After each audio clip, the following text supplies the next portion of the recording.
As I tell my children year after year when I was teaching school, this is probably the best class I've ever had. Or I would say it's only a problem if you make it a problem when they would forget their lunch money. So let's make this a good lesson on God's love. Every day I try to exercise at the Cloverleaf Caring Conversation Center, which we used to be called the Rec Center, but we now changed the name. And we see lots of our friends there every day, like Mickey and Ruth and Connie Cray and Al and Martha Zona and Ruth. And they go there to exercise, and we check on one another every day. And that's one way of showing God's love. And I'm sitting here in my happy place in my family room because I come here every day to think about the prayer list at church. I pray for the people in the church. I send cards to the people in church. I write in my journal and put all my blessings from the day in my journal.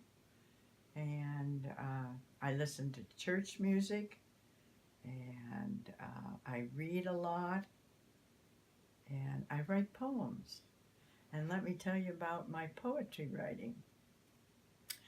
I got interested in writing poetry when I was in the third grade when I won a poetry contest for my poem called The Mousetrap.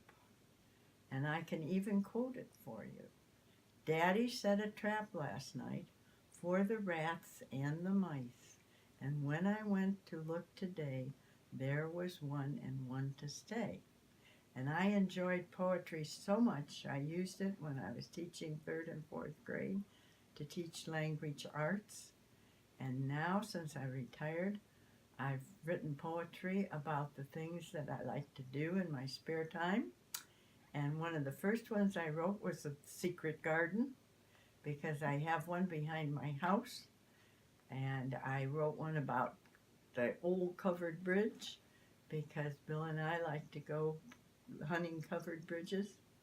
And I've written a poem, probably one poem every month since I retired. And I find a lot of joy in doing that. And I have practiced positive thinking since 1982 when I had my first heart cath.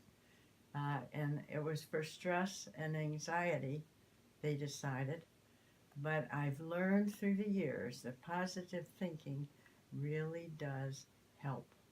It helps us to show God's love to everybody. And I began journaling every day and putting down my blessings every day. And that helps me. One of our latest challenges has been to grow old gracefully. And we have realized that it is what it is, and to go with the flow. As you get older, you kind of have to put up with things the way they are. And we'd like to volunteer more than we do, but we've had to change that too.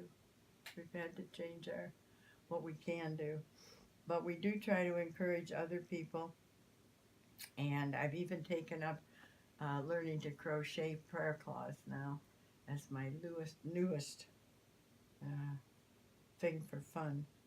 I wrote this poem following Dr. Bell's sermon on Sunday the 3rd of June when she preached on the fruits of the Spirit. And I call this one Unfolding Faith.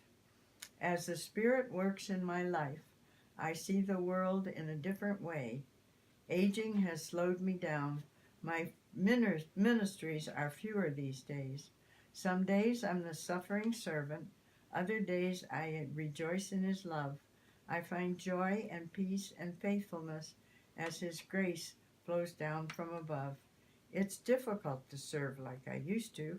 Some days I feel useless and sad. I can't do the things I'd like to do, but kindness still makes me feel glad. As I follow the Master, I'm changing. There's too much to gain to give up. I'm transformed by His grace every day as His blessings overflow in my cup. That's it. That's the end of today's lesson.